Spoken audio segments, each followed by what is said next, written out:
के माध्यम से।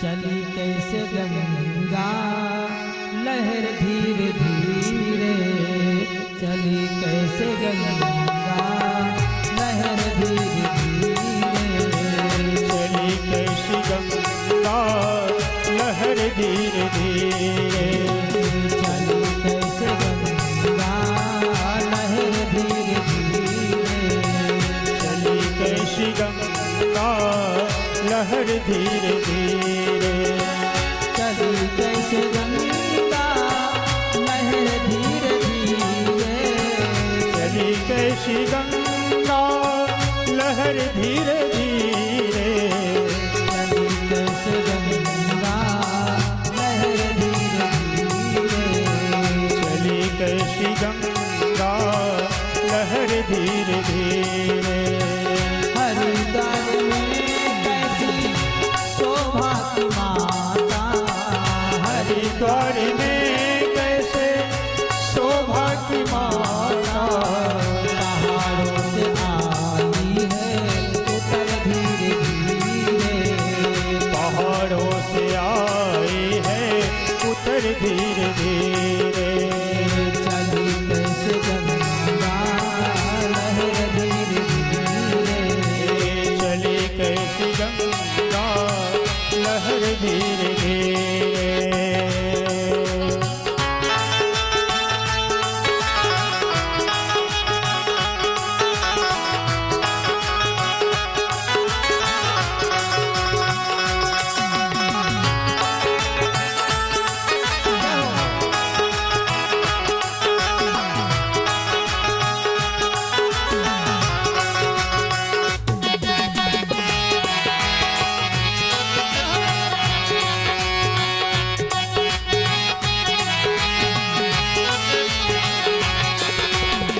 बड़े भाग्य उनके जो तेरे किनारे, बड़े भागे उनके जो तेरे किनारे, बड़े भाग्य उनके जो तेरे किनारे, बड़े भागे उनके जो तेरे किनारे, बसाए गए हैं वो शहर धीरे धीरे, बसाए गए हैं शहर धीरे धीरे, चली कैसे गंगा लहर धीरे धीरे, चली कैसी गंगा लहर धीरे धीरे,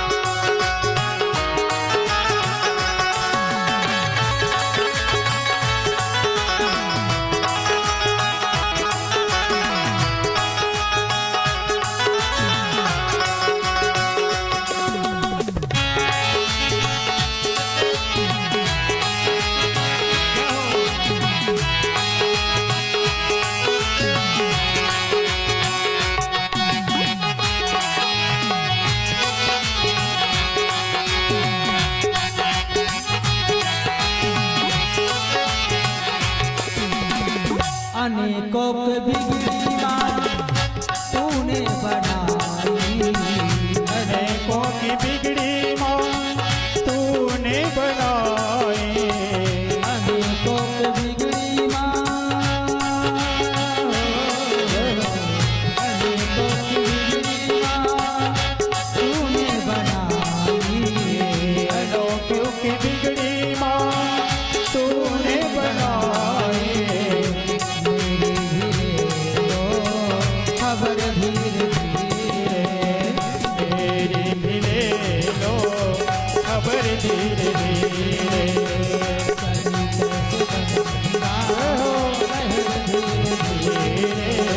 चली कैसे गंगा लहर धीरे धीरे, चली कैसे गंगा लहर धीरे धीरे, चली कैसे गंगा लहर धीरे धीरे, चली कैसी गंगा लहर धीरे धीरे। बोले श्री गंगा मैया की। इस प्रकार भगवान वहां से स्नान करके आगे आगे बाबा विश्वामित्र जी, पीछे पीछे भगवान श्री राम जी, फिर लक्ष्मण जी और भी जितने महात्मा भी गंगा किनारे मिले थे, मार्ग में मिले थे, वो सब लोग भी कहा महाराज जी आप कहाँ जा रहे हो ये दो चिल्लाने के। कहा जनक महाराज जी एक बहुत बड़ा यज्ञ कर रहे हैं और हम उसी यज्ञ में जा रहे हैं, आप भी चलोगे? हाँ हाँ हम भी चलेंगे महाराज। कहा चलो वहीं चक्का चक्का आनंद किया जाएगा, खूब बढ़िया से खाएं पिएंगे, यज्ञ देखेंगे, हवन करेंगे, पूजा पाठ ध्यान साधना करेंगे। चलिए सभी लोग महाराज विश्वामित्र जी के साथ में चल दिए।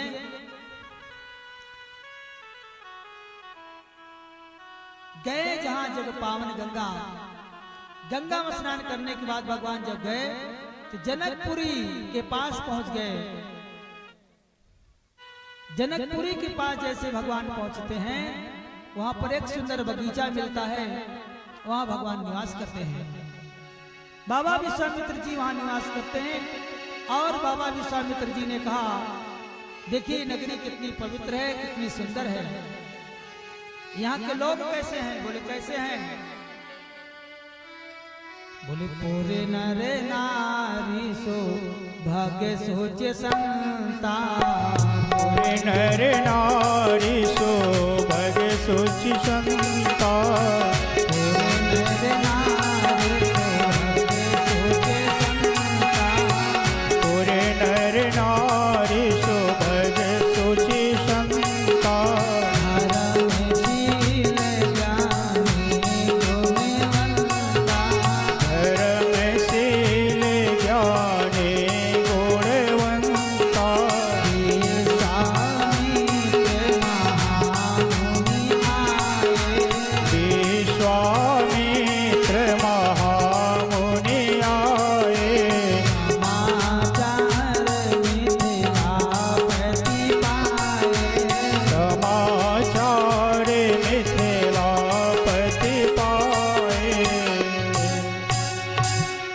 विश्वामित्र जी ने कहा यहाँ के लोग कैसे हैं? बोले पूर्ण नर नारी सुभग सुचितंता,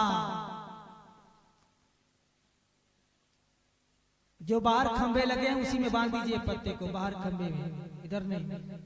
हाँ तो पूर्ण नर नारी सुभग सुचितंता, धर्मशील ज्ञानी गुणवंता।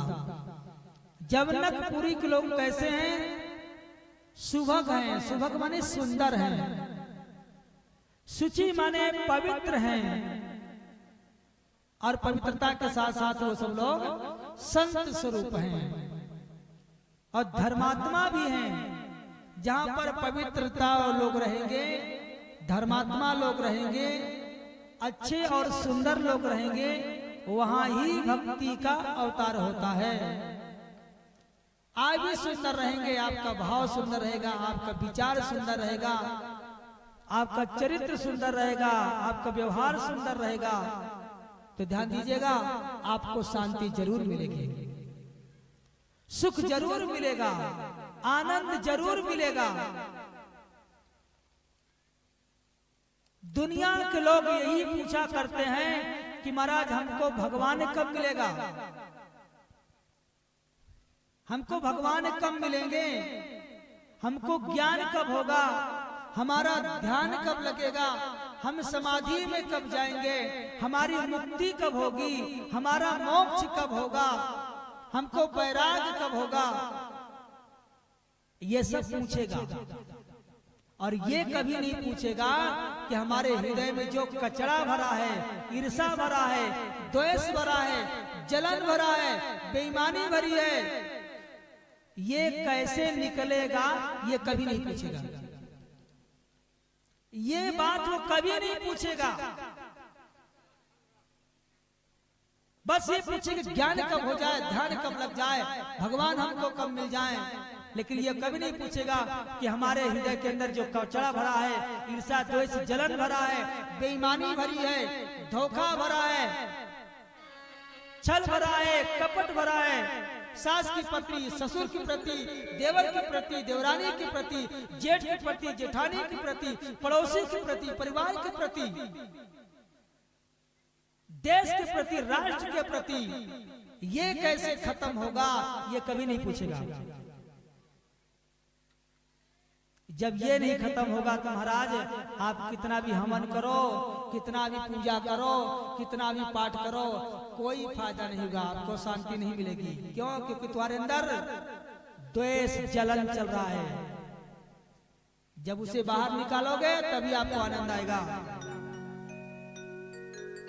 कथा सुनने आए हो आप ज्ञान लेने के लिए, आज से संकल्प कर लीजिए भगवान के सामने कि मैं किसी से झूठ नहीं बोलूंगा, मैं किसी से छल नहीं करूंगा, किसी से मैं कपट नहीं करूंगा, किसी से मैं धोखा नहीं करूंगा, किसी से मैं बेईमानी नहीं करूंगा, किसी से मैं ईर्ष्या नहीं करूंगा, किसी से मैं द्वेष नहीं करूंगा, किसी की मैं चोरी नहीं करूंगा, ये सब नहीं करूंगा।